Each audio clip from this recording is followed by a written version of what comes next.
I first started hunting Big Lake Wildlife Management Area, it was a hunting club. And you could probably see 100 deer a day, but you never seen a good buck. 8, 10 points with just maybe 8, 10 inches width on them, no mass.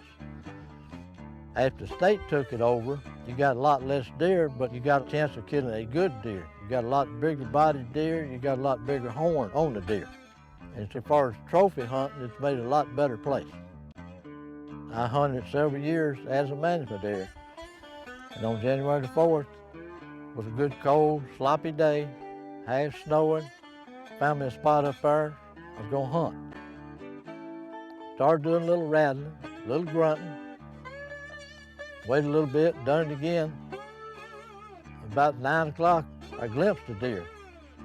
I could tell he had a horn, but I couldn't tell what mass he had. It was bucks only, so I said, well, he's a buck. Well, he traveled probably around 75, 100 yards through the thicket. I just glimpsed him every once in a while. I found the area about 2 foot wide. And when his shoulder cleared that thicket, I pulled the trigger, the deer disappeared. When I first walked up on him, I could see him, probably 20, 30 yards away. I thought he got his head tangled up in a bunch of vines. It looked so funny. I walked over to him, and that's when I realized he had the massive horn. I never knew he had that type horn until he was actually dead on the ground. I didn't really know what the old score was, what the score was at that time. Until I got to Simmons, and about 3/4 through measurement, the boy stopped, looked at me, and said, you know it's going to be a new state record.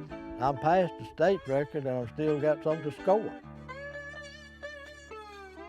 It's been that way ever since I killed it, and still is the largest deer ever killed in the state of Louisiana.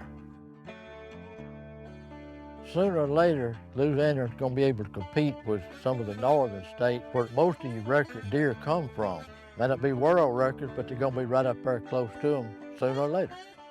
In this area, we've got 3 state management areas, which is Belf River, Big Lake, and Buckhorn. And the way they manage the deer, you may not have as many deer. You may not go out there and see 100 deer a day, but when you see one, you're going to see a good deer. And there's several good bucks killed off of them every year. And sooner or later, somebody's going to kill another that's going to break my record, is what I think.